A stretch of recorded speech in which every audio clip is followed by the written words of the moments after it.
Rapaziada,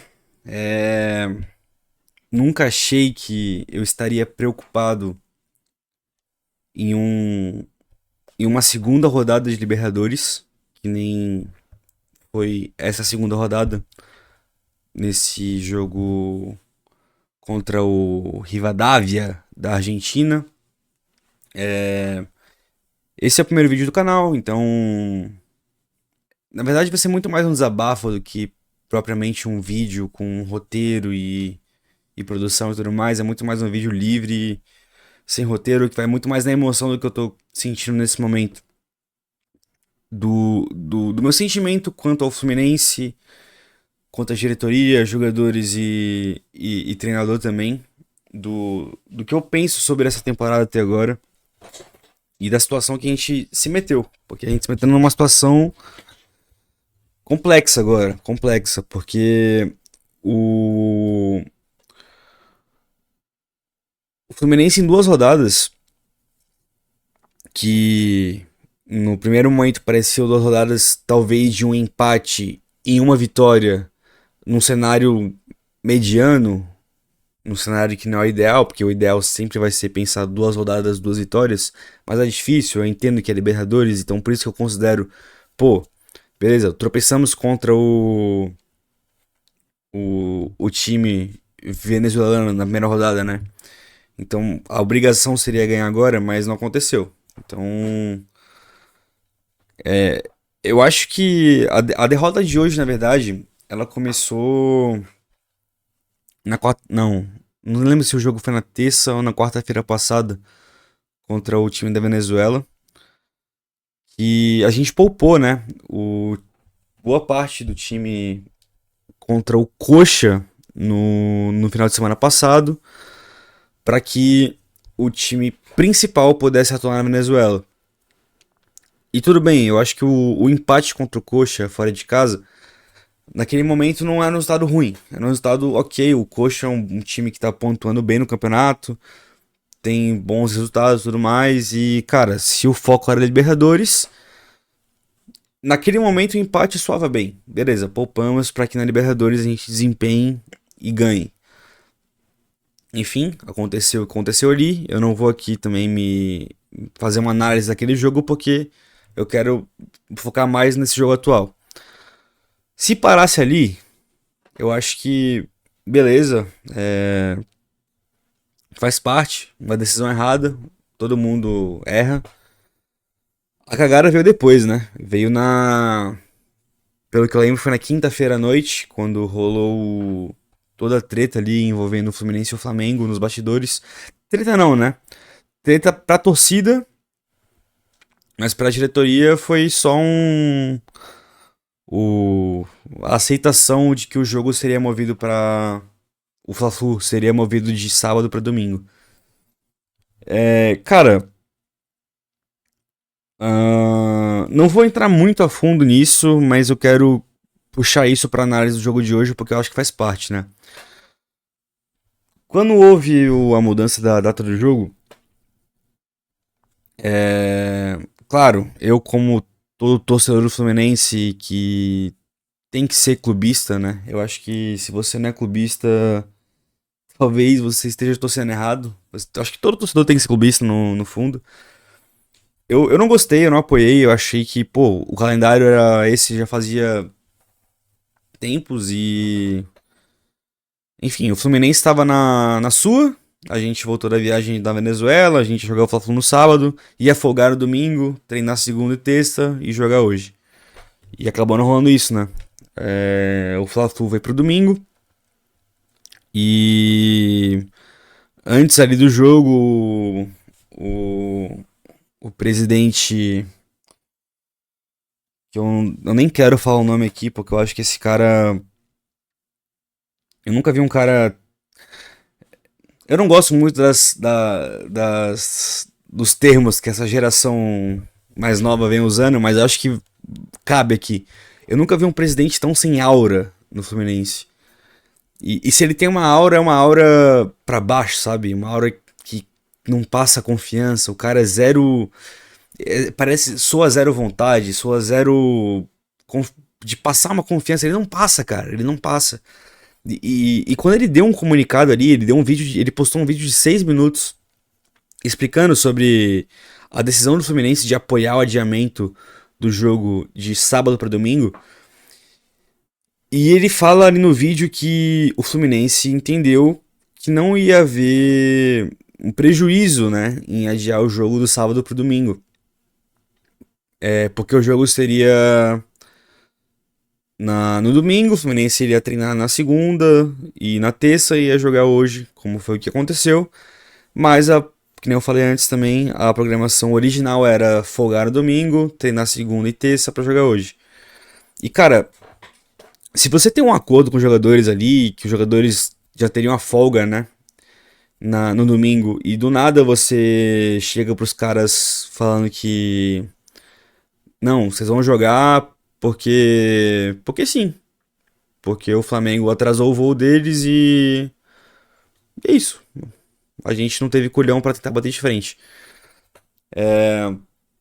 Eu li notícias e do que eu entendi de tudo, os jogadores, pelo menos uma parte, né, eles não receberam legal essa informação, não foi uma recepção boa por parte dos jogadores entender que, pô, tava tudo planejado, o Fluminense fez tudo certo, em logística, né, não em resultados, porque eles empataram, a gente empatou na Venezuela, mas a logística foi certa.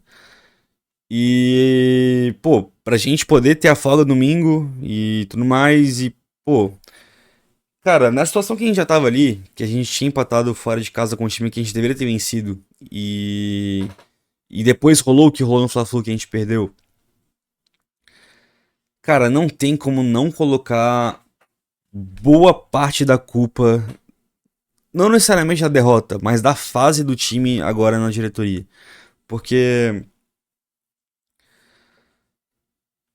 primeiro que todo o lance que rolou com o Flamengo foi muito mais por parte do Fluminense nem tentar bater o pé para que o jogo fosse no sábado. Eu acho que se o Fluminense tivesse batido o pé para que fosse no sábado e mesmo assim a CBF julgasse que o jogo tinha que ser no domingo e fosse no domingo, seria uma coisa, porque a torcida iria entender, pô, beleza, mano, a diretoria tentou fazer com que o jogo fosse no domingo, postaram uma nota explicando sobre, mas não foi o que aconteceu, né? O Fluminense a todo momento entendeu que não tinha como disputar essa decisão contra o Flamengo e simplesmente aceitou. E, cara, isso afetou sim o jogo hoje. Não tem como não falar que não afetou. E, enfim, isso tudo que eu tô falando agora é sobre a moral do time, de como o time chegou pra hoje. Já não era um ambiente bom, eu acho que pro time, nem pra torcida, nem pro Maracanã como um todo, misturando tudo. Eu acho que tava meio que uma bomba relógio ali que parecia que no primeiro gol que o Fluminense tomasse ia começar a dar merda. E foi o que aconteceu, né? Esse foi o resumo.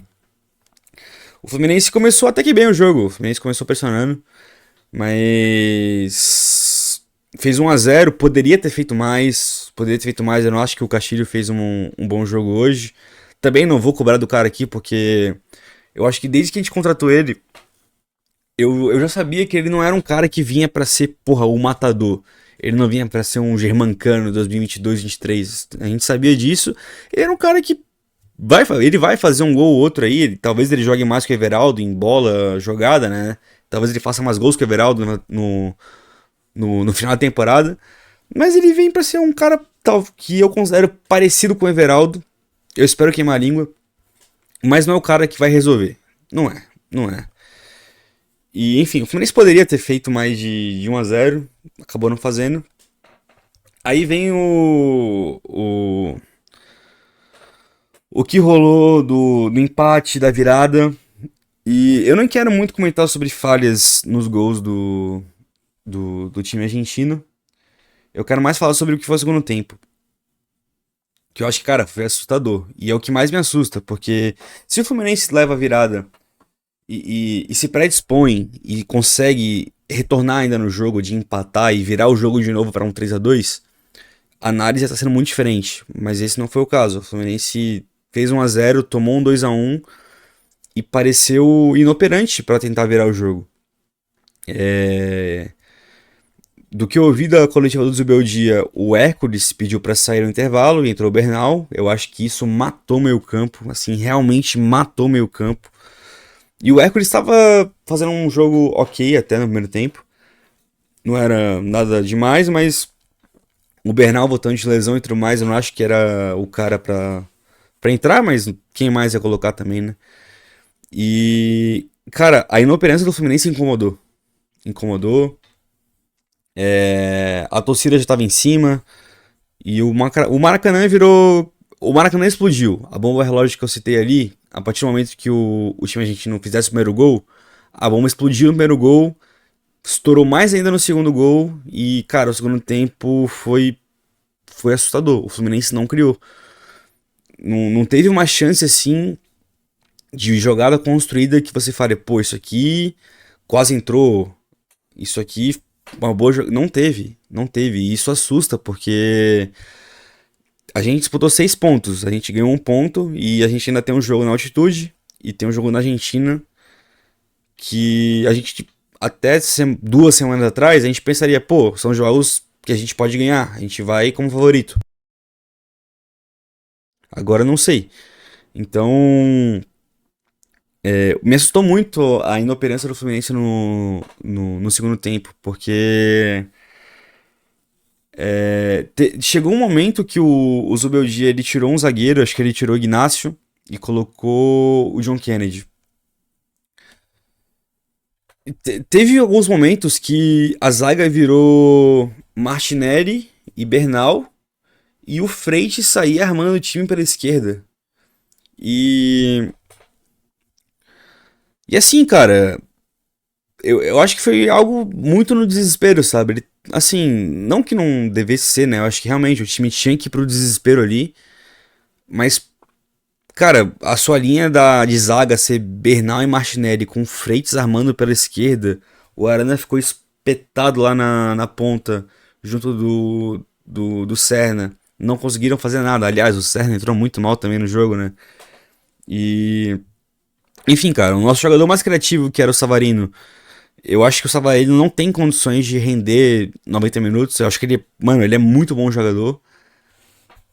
Mas não é um cara que vai 90 minutos tá ali. Eu acho que ele é o cara que jogaria 70 minutos, 75 no máximo.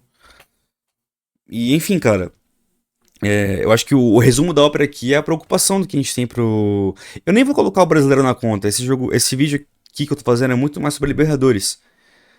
É sobre a preocupação de, cara, a gente tem jogos difíceis pela frente, fora de casa. A gente. Claro, ainda tem um jogo dentro de casa que eu acho que esse aí realmente, cara, se não ganhar. Aí é loucura, né? Mas a gente tem jogos difíceis fora de casa. E dependendo da conta que você faça, ainda precisa contar com o resultado dos outros pra talvez classificar. Então, cara, é muito preocupante. É realmente bizarro, assim, sabe?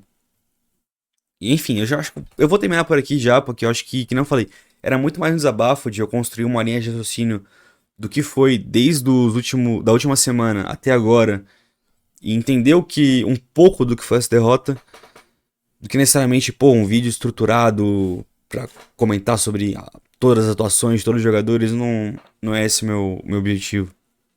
Mas, enfim, é... cara, é torcer pra melhorar, porque a chance da gente tomar bomba na Libertadores tá crescendo.